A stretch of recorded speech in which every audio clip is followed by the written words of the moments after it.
अस्सलाम वालेकुम my dear students, this is Sarsad your maths teacher.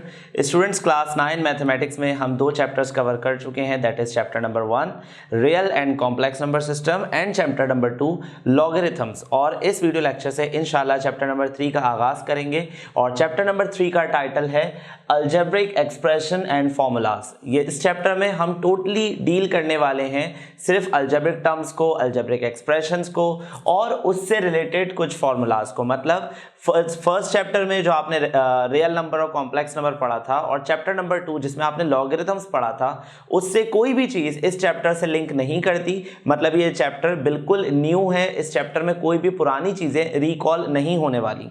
ठीक है, चलें तो स्टार्ट करते हैं। एक्सरसाइज 3.1 से इस वीडियो लेक्चर को स्टार्ट करेंगे और एक्सरसाइज 3.1 बहुत सिंपल है। ये चीजें आप क्लास 8 तक करते आए हो। इसमें आपको करना क्या है स्टूडेंट्स, इस क्वेश्चन में आपके पास एक टास्क है और वो टास्क ये है कि आपको ये बताना है कि ये जो अलजेब्रिक एक्सप्रेशंस आपको गिवन है वो पॉलिनोमियल्स हैं या नहीं। मतलब सिंपल इज दैट, सॉल्व करने जैसा कुछ नहीं है, फॉर्मूला लगाने जैसा भी कुछ नहीं है। बस आपको ये डिसाइड करना है कि गिवन अलजेब्रिक एक्सप्रेशन को पॉलिनोमियल कहना चाहिए या नहीं कहना चाहिए। अब इसके कुछ बेसिक्स हैं, अगर वो बेसिक्स हमें समझ में आ जाते हैं तो पॉलिनोमियल डिसाइड करने में बहुत आसानी रहेगी। वो बेसिक मैं आपको इस तरह से बता देता हूं स्टूडेंट्स कि जो हमारे पास पावर होगी किसी भी वेरिएबल पर, जो पावर होगी और जो कोफिशिएंट होगा, अल्फाबेट के साथ जो भी नंबर लिखा जाता है उसे कोफिशिएंट कहते हैं। ये बात मैं आपको पहले भी बता चुका हूं। ये कोफिशिएंट है और x के ऊपर यहां पे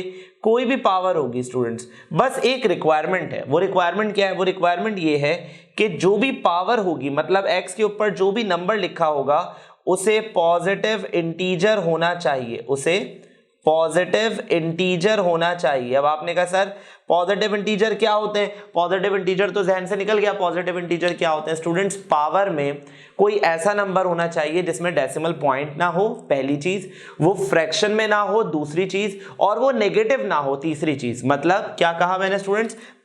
डेसिमल पॉइंट ना हो, ठीक है।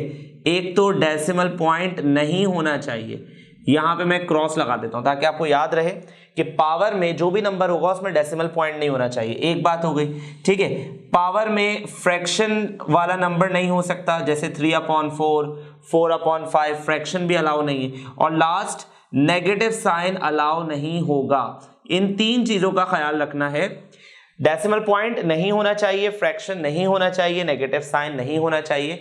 अगर ये तीनों चीजें नहीं होंगी तो हम कहेंगे हमारी एक्सप्रेशन पॉलिनोमियल है। और चेक किसे करना है? सिर्फ अल्फाबेट की पावर को चेक करना है, नंबर की पावर को चेक नहीं करना, सिर्फ वेरिएबल की पावर को चेक करना है। चले स्टार्ट करते हैं। हमारा पहला क्वेश्चन है 2xy² minus 3x² plus 5y³ minus 6। अब इस पूरे एक्सप्रेशन में अगर आप ऑब्जर्व करें तो पावर यहां पर लिखी हुई है 2, पावर यहां पे लिखी है 2 और पावर यहां पे लिखी है 3। तीनों पावर्स में डेसिमल पॉइंट भी नहीं है, तीनों पावर्स में फ्रैक्शन भी नहीं है और तीनों पावर्स में नेगेटिव साइन भी नहीं है। तो स्टूडेंट्स, ये जो अलजेब्रिक एक्सप्रेशन है ये पॉलिनोमियल है, ठीक है, क्योंकि इसमें पॉलिनोमियल वाली तमाम जो रिस्ट्रिक्शंस थी वो फॉलो नहीं हो रही हैं। ठीक हो गया। चलें, 3xy माइनस 2, क्या ये पॉलिनोमियल हो सकता है? उन तीनों रूल्स को देखें तो आप खुद जज कर लेंगे कि ये पॉलिनोमियल है या नहीं। मेरे हिसाब से ये पॉलिनोमियल नहीं हो सकता स्टूडेंट्स, बिकॉज आपको यहां पे वजह सामने नजर आ रही है। 2 से कोई प्रॉब्लम नहीं हो रही, 2 तो हो सकता है, स्क्वायर पावर तो हो सकती है, पर 2 के साथ नेगेटिव साइन भी लगा हुआ है। दैट्स वाई हम इसको क्या कहेंगे? It is not a polynomial, ठीक है, नॉट अ पॉलिनोमियल। अच्छा स्टूडेंट्स, एक और बात याद रखिएगा, पॉलिनोमियल हमारे पास मुख्तलिफ तरीकों के होते हैं, ठीक है। जैसे कि आप ऑब्जर्व करो तो यहाँ पर ये जो पॉलिनोमियल है इसमें x अल्फाबेट भी यूज हुआ है, y अल्फाबेट भी यूज हुआ है, ठीक है। पर समटाइम्स ये होता है कि पॉलिनोमियल में सिर्फ एक अल्फाबेट यूज हो रहा होता है, जैसे कि पूरे पॉलिनोमियल में सिर्फ x यूज हो रहा है। मतलब एक अल्फाबेट भी यूज हो सकता है और एक से ज्यादा भी यूज हो सकते हैं। काम की बात क्या थी, शर्त वाली बात क्या थी, कंडीशन क्या थी?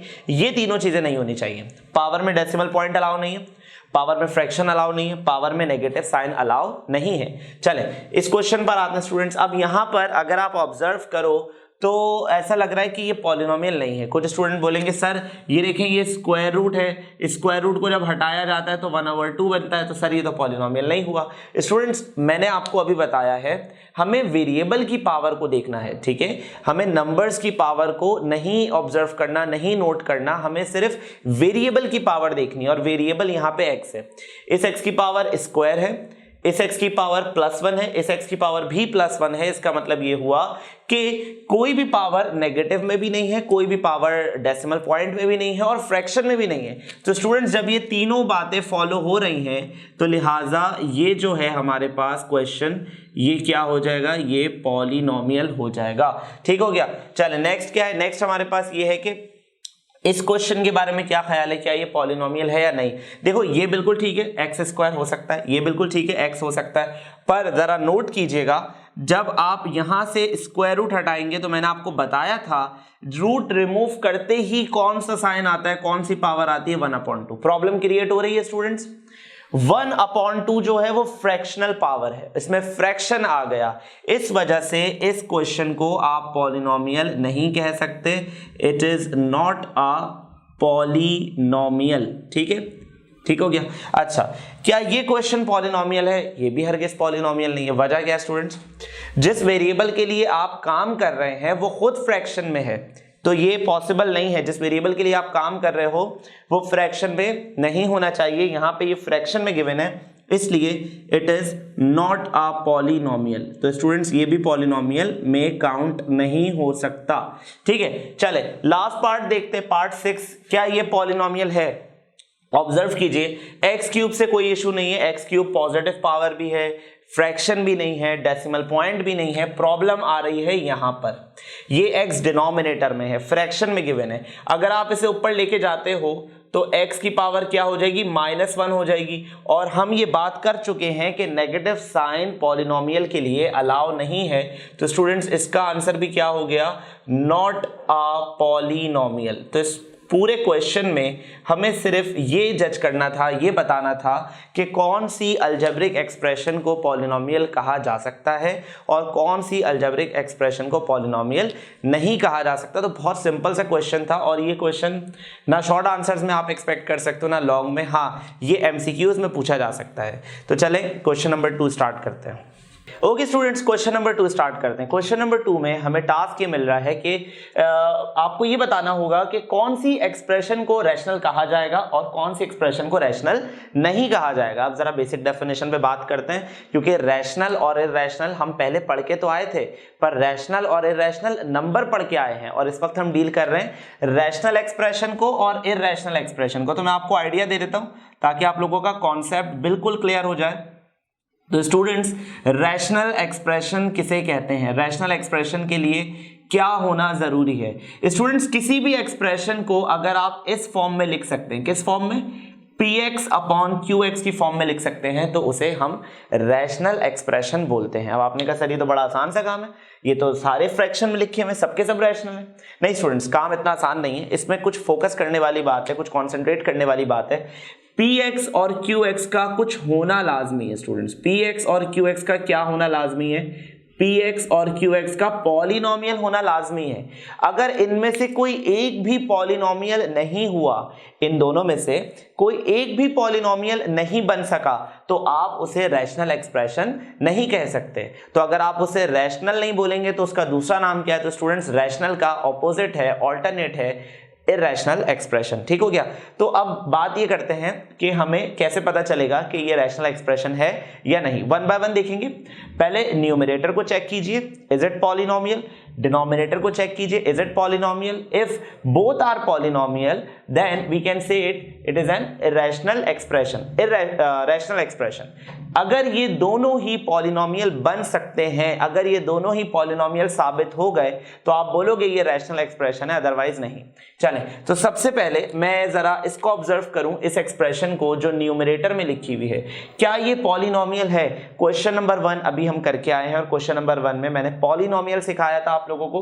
अल्फाबेट की पावर जज कीजिए, इसकी पावर 2 है, इसकी पावर 1 है। स्टूडेंट्स पावर तो बिल्कुल सही है, पावर में डेसिमल पॉइंट भी नहीं है, पावर में फ्रैक्शन भी नहीं है और पावर में नेगेटिव साइन भी नहीं है। तो स्टूडेंट्स न्यूमरेटर तो पॉलिनोमियल है, डिनोमिनेटर चेक करते हैं। डिनोमिनेटर में इस वेरिएबल की पावर है, जहां कुछ नहीं होता वहां 1 होता है, तो पावर 1 है। तो इसका मतलब डिनोमिनेटर में भी पॉलिनोमियल है, न्यूमरेटर में भी पॉलिनोमियल है और डिनोमिनेटर में भी पॉलिनोमियल है। तो students it is a rational expression. ये जो एक्सप्रेशन है वो रैशनल साबित हो चुकी। ठीक हो गया। चलें question number 2 second part, question number 2 का पार्ट 2 सॉल्व करेंगे हम लोग। पहले न्यूमरेटर चेक करेंगे, न्यूमरेटर क्या मैसेज दे रहा है, न्यूमरेटर पॉलिनोमियल है या नहीं। तो स्टूडेंट्स x की पावर स्क्वायर है, कोई इश्यू नहीं है, स्क्वायर पावर हो सकती है। यहां पर एक प्रॉब्लम फेस कर रहे हैं हम लोग, x की पावर स्क्वायर रूट है और एज वी नो जब भी स्क्वायर रूट रिमूव किया जाता है तो पावर आ जाती है 1/2। तो स्टूडेंट्स मेरी आपसे बात हुई थी कि पॉलिनोमियल में जो पावर होनी चाहिए वो पॉजिटिव इंटीजर होना चाहिए, मतलब फ्रैक्शन भी अलाउ नहीं है और नेगेटिव साइन भी अलाउ नहीं है। तो स्टूडेंट्स यहाँ तो फ्रैक्शन आ गया।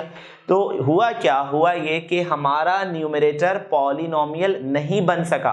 तो अब क्या हम डिनोमिनेटर देखें, मेरी आपसे बात हुई थी अभी कुछ देर पहले, दोनों का पॉलिनोमियल होना लाजमी है। अगर एक पर्सन भी पॉलिनोमियल नहीं बन सका तो हम कहेंगे ये एक्सप्रेशन कौन सी एक्सप्रेशन है, ये एक्सप्रेशन हो जाएगी इररेशनल एक्सप्रेशन। इररेशनल एक्सप्रेशन, अच्छा इररेशनल एक्सप्रेशन भी कह सकते हैं और हम ये भी कह सकते हैं कि नॉट अ रैशनल एक्सप्रेशन। बात घूम फिर के वही है, आप बोल दो कि ये बंदा सच नहीं कह रहा या आप ये कह दो कि ये बंदा झूठा है, तो दोनों बातें एक ही हैं। क्लियर हो गई बात। इररेशनल एक्सप्रेशन कह दो या कह दो नॉट अ रैशनल, तो बात एक ही है। तो स्टूडेंट्स रैशनल एक्सप्रेशन के लिए बात क्या देखी, न्यूमरेटर और डिनोमिनेटर दोनों को पॉलिनोमियल होना लाजमी है। और अगर आप स्टिल कंफ्यूज हैं कि पॉलिनोमियल की पहचान क्या होती है तो मैं यहां लिख देता हूं कि पावर्स जो होनी चाहिए वो क्या होनी चाहिए, पॉजिटिव इंटीजर में होनी चाहिए। पॉजिटिव इंटीजर अगर होंगी तो वो पॉलिनोमियल है, अदरवाइज वो पॉलिनोमियल नहीं है। तो आई होप कि आपको क्वेश्चन नंबर 1 और क्वेश्चन नंबर 2 क्लियर हो गया होगा। क्वेश्चन नंबर 2 बहुत सिंपल है, इसलिए मैंने इसके 2 पार्ट समझाए। आगे के पार्ट आप खुद से प्रैक्टिस करेंगे इंशाल्लाह। नेक्स्ट वीडियो लेक्चर में एक्सरसाइज यही रहेगी, हम स्टार्ट करेंगे न्यू क्वेश्चन। अपना बहुत ख्याल रखिएगा स्टूडेंट्स, अल्लाह हाफिज।